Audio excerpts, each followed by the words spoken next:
Assalamualaikum warahmatullahi wabarakatuh. Perkenalkan saya Junarti, mahasiswa UIMA dari angkatan 7. Kesempatan hari ini saya akan mempraktekkan bagaimana cara penggunaan Smart PLS. Jadi pastikan data file data dummy kita itu sudah dalam bentuk CSV. Ini data dummy dalam bentuk Excel akan saya ubah dulu ke bentuk CSV. Caranya klik file, save as, kita simpan di folder yang ingin kita simpan data, kemudian klik tipe modelnya CSV, delimited. Oke, kita langsung save. Yes. Kemudian ini data Excelnya kita close saja, kita pindah ke Smart PLS. Oke, Smart PLS-nya kita buka. Sudah muncul seperti ini. Caranya kita klik New Workspace. Kemudian kita akan membuat folder baru. Di sini New Folder.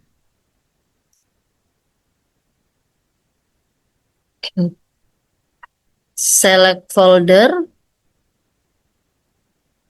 Oke, kemudian kita klik New Project. Kita beri nama Create. Nah, karena ini ada kendala tidak muncul import datanya, saya akan mencoba dengan cara lain. Caranya klik File, New Project. Saya beri nama, kemudian Create. Nah, setelah muncul seperti ini, kita langsung klik Import Data File.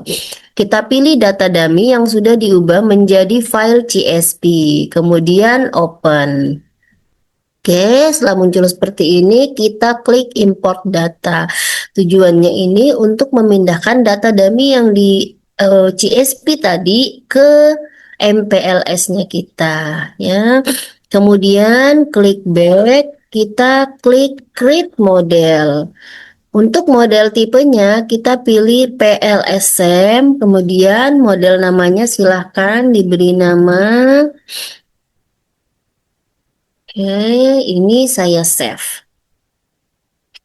Nah, setelah muncul seperti ini, kita akan mulai menggambar kerangka konsepnya. Caranya, kita blok masing-masing variabel kerangka konsep.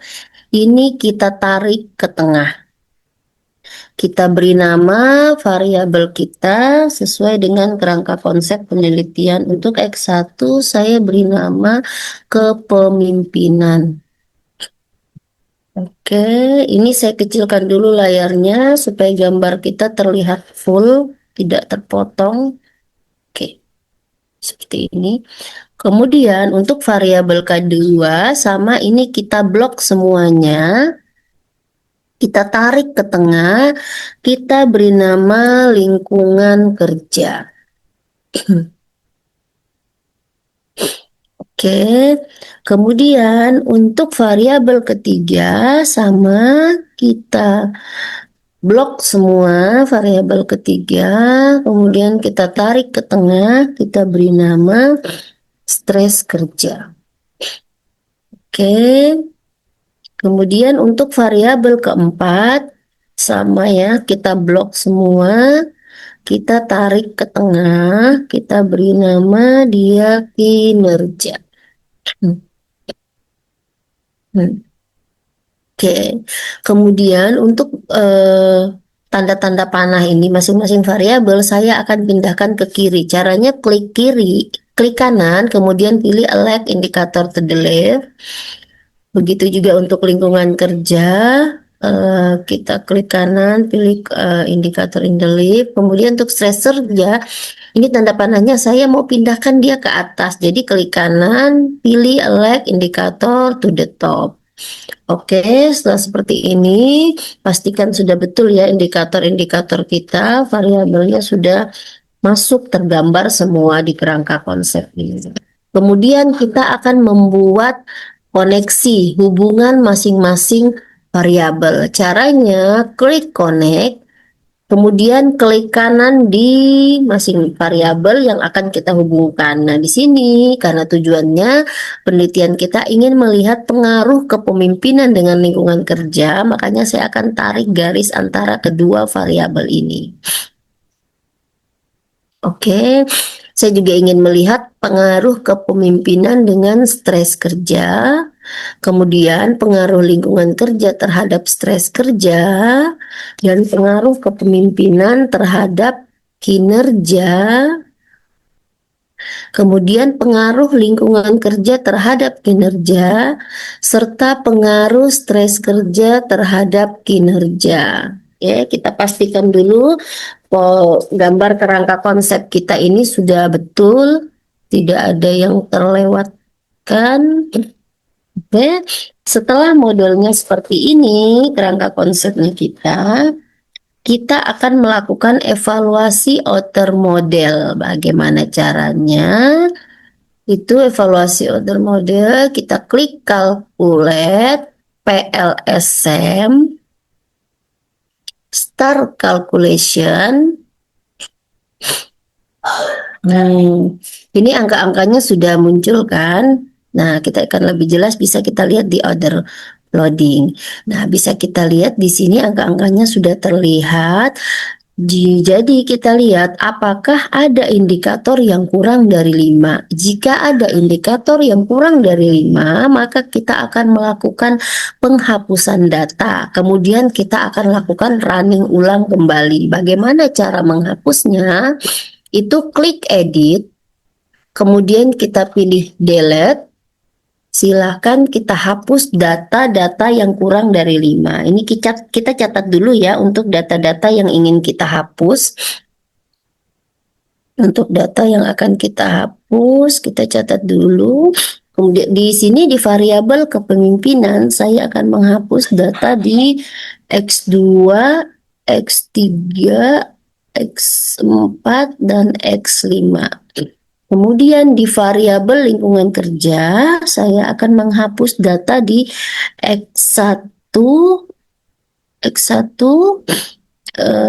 X2, dan X3. Kemudian di variabel stres kerja, kita akan menghapus data X3.4, X3.5. Dan di kinerja, kita akan menghapus di variabel Y1.1. Oke, setelah kita hapus semua, kita lakukan running ulang dengan cara klik calculate, PLSM, kemudian klik start calculation. Nah, di sini angkanya sudah muncul ya. Kita lihat di sini di order loadingnya bisa kita lihat. Nah, di sini kita bisa pastikan melihat kembali bahwa sudah tidak ada angka yang kurang dari 0,5. Nah, setelah angkanya kita sudah valid, sudah tidak ada angka yang kurang dari 0,5, maka kita akan lanjut ke tahap selanjutnya, yaitu kita akan melihat variabel AV-nya. Tampilkan variabel AV-nya. Bagaimana caranya? Cara menampilkan tabel AV, klik construct reliability validity. Ini kita cari ya di sebelah kiri. Nah, ini kita klik di sini. Nah, di sini sudah terlihat ya bahwa nilai AV pada variabel variabel ini nilainya apakah ada yang nilainya kurang dari 0,5. Nah, di sini kita lihat sudah tidak ada variabel yang nilainya kurang dari 0,5 ya, di variabel lingkungan kerja, stres kerja maupun kinerja. Kemudian kita lihat nilai Cronbach's alpha dan composite reliability pada indikator ini apakah ada nilai yang kurang dari 0,6. Di sini kita lihat Cronbach alpha dan composite reliability-nya ya. Jadi sudah tidak ada nilai yang kurang dari 0,6. Ya, sehingga dapat dikatakan bahwa indikator lingkungan kerja, stres kerja, dan kinerja ini reliable dalam membentuk variabel. Untuk di tabel AV tadi tidak ada nilai yang kurang dari 0,5, jadi kita bisa tarik kesimpulan bahwa indikator lingkungan kerja, stres kerja, dan kinerja ini valid konvergen dalam membentuk variabel masing-masing. Oke, kemudian kita lanjut ke tahap selanjutnya. Kita akan melakukan evaluasi inner model. Bagaimana cara yang pertama? Kita akan menampilkan tabel R square. Di sini ada R square. Ini tinggal kita klik aja. Tabel S square ini kita akan melihat berapakah kontribusi faktor-faktor dari X1, X2, X3 terhadap Y. Ya, kemudian di sini kita lihat variabelnya pada tabel R square dalam persen ya. Kita lihat di variabel lingkungan kerja. Lingkungan kerja ini angkanya 0,09 atau 9%. Angka tersebut menggambarkan bahwa variabel lingkungan kerja ini dikatakan lemah. Kemudian kita lihat di variabel stres kerja. Di sini besarannya 0,514 atau 51,4%. Jadi angka ini menggambarkan bahwa variabel stres kerja itu dikatakan moderat. Kemudian di variabel kinerja ini angkanya 0,410 atau 41%. Nah, ini variabel kinerja angkanya ini menggambarkan bahwa variabel kinerja dikatakan juga moderat ya. Kemudian kita akan melihat jelaskan hasil uji kesesuaian model akhir. Nah, apakah memenuhi suatu nilai? Nah, ini caranya untuk melihat kesesuaian model akhir, kita pilih model fit. Nah, model fit. Apakah memenuhi suatu nilai SRMS kurang dari 0,08 atau NFI di atas 0,09 dan RMS theta mendekati 0. Itu kita klik dulu model fitnya, kemudian muncul layar seperti ini. Ya, muncul layar seperti ini. Jadi berdasarkan output di layar bisa kita lihat bahwa nilai SRMR-nya itu 0,131. Jadi kriterianya sebenarnya yang memenuhi itu adalah kurang dari 0,08. Jadi ini lebih besar ya. Jadi nilai SRMR-nya lebih besar dari 0,08 sehingga tidak memenuhi kriteria kesesuaian model.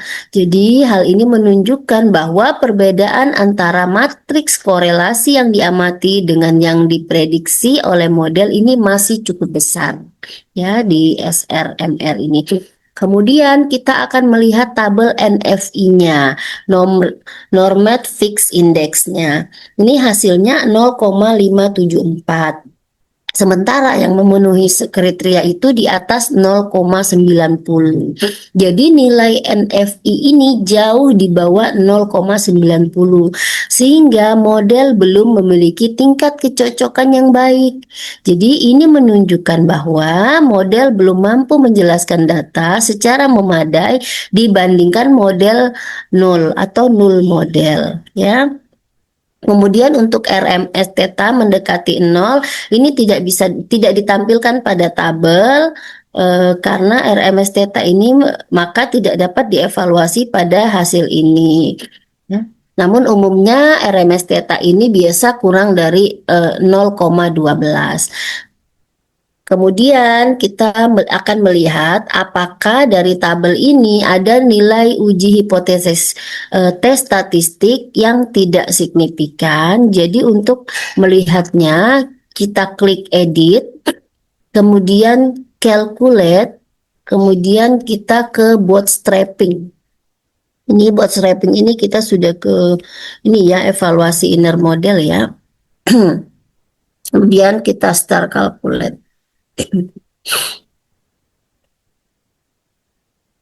Oke, sudah kemudian seperti ini kita bisa lihat di order loadingnya apakah nilai tes statistik ini signifikan atau tidak signifikan. Kalau berdasarkan model yang ini tes statistik nilai tes statistik kita itu di semua variabel itu signifikan, dikatakan signifikan karena yang memenuhi syarat itu tes statistiknya harus lebih besar dari 1,96.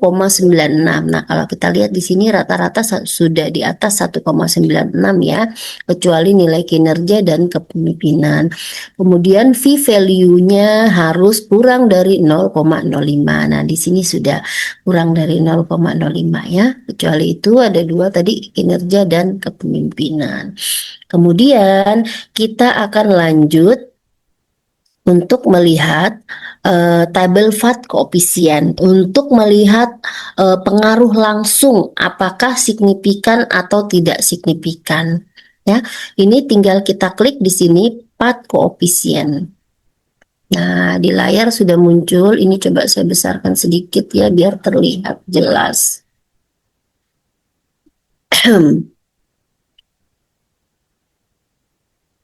Oke, sini. Nah, bisa kita lihat berdasarkan tabel di atas dapat ditarik kesimpulan bahwa hasil pengujian pengaruh kepemimpinan terhadap lingkungan kerja menunjukkan nilai tes statistik sebesar 1,091 dan V-value 0,275. Nilai tersebut tidak memenuhi kriteria signifikan karena tadi dikatakan signifikan jika tes statistiknya di atas atau sama dengan 1,96 dan V-value-nya itu kurang dari atau sama dengan 0,05 ya, ini tidak signifikan sehingga dapat disimpulkan bahwa kepemimpinan memiliki pengaruh yang positif tetapi tidak signifikan secara langsung terhadap lingkungan.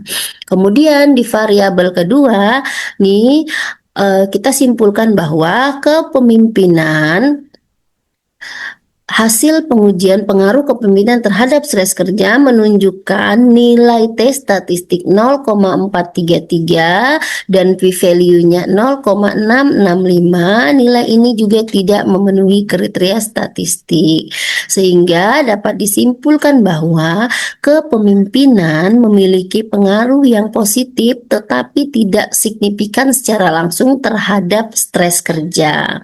Kemudian yang selanjutnya hasil pengujian kepemimpinan terhadap kinerja ini nilai tes statistiknya 2,522 dan V-value-nya 0,012. Nah, kalau kita lihat di sini nilai tersebut memenuhi kriteria signifikan sehingga dapat disimpulkan bahwa lingkungan kerja kepemimpinan memiliki pengaruh yang positif dan signifikan terhadap kinerja. Kemudian di variabel selanjutnya kita akan melihat pengaruh lingkungan kerja terhadap stres kerja.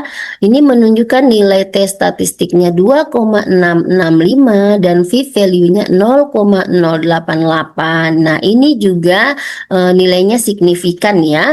Sehingga dapat disimpulkan bahwa lingkungan kerja memiliki pengaruh yang positif dan signifikan secara langsung terhadap stres kerja.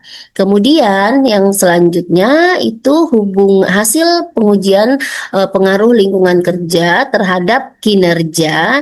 Ini juga tidak menunjukkan nilai tes statistik signifikan karena nilainya itu 1,153 dan P-value-nya 0,249. Jadi dapat disimpulkan lingkungan kerja memiliki pengaruh yang positif. Lingkungan kerja memiliki pengaruh yang negatif ya, ini di sini ada minus ya, pengaruh yang negatif dan tidak signifikan secara langsung terhadap kinerja. Kemudian yang terakhir dari hasil pengujian pengaruh stres kerja terhadap kinerja, ini kita lihat nilai tes statistiknya 1,365 dan V-value-nya 0,172. ini nilainya juga tidak memenuhi kriteria signifikan. Jadi dapat kita simpulkan bahwa stres kerja memiliki pengaruh yang positif tetapi tidak signifikan secara langsung terhadap kinerja. Itu untuk pengujian PET value. Sekarang kita akan menampilkan tabel pengaruh tidak langsung dengan cara kita klik spesifik indirect effect di sini. Oke, ini saya besarkan dulu supaya terlihat lebih jelas. Jadi dari tabel di atas bisa kita lihat ya, semua variabel sebenarnya tidak memiliki pengaruh secara signifikan, tapi kita akan simpulkan satu-satu untuk variabelnya. Jadi yang pertama, hasil pengujian pengaruh tidak langsung menunjukkan bahwa, lingkungan kerja tidak memediasi pengaruh kepemimpinan terhadap stres kerja. Ya, dengan nilai T statistik sebesar 1,017 dan V-value-nya 0,309. Nilai ini tidak memenuhi kriteria signifikan. Begitupun yang stres kerja ini tidak bisa memediasi kepemimpinan dan kinerja. Kemudian lingkungan kerja juga tidak bisa memediasi antara pengaruh kepemimpinan dengan kinerja. Dan stres kerja tidak bisa memediasi pengaruh lingkungan dengan kinerja, serta lingkungan kerja ini tidak bisa memediasi antara kepemimpinan dengan stres kerja. Kemudian dari hasil pengujian di atas bisa kita tarik kesimpulan ya, beberapa kesimpulan berdasarkan model pengujian tersebut, bahwa yang pertama, hubungan kepemimpinan dengan lingkungan kerja. Kepemimpinan memiliki pengaruh yang positif tetapi tidak signifikan terhadap lingkungan kerja dengan pengaruh 0,300 ya. Kemudian hubungan kepemimpinan dengan stres kerja. Kepemimpinan memiliki pengaruh yang positif tetapi tidak signifikan terhadap stres kerja dengan pengaruh sebesar 0,103.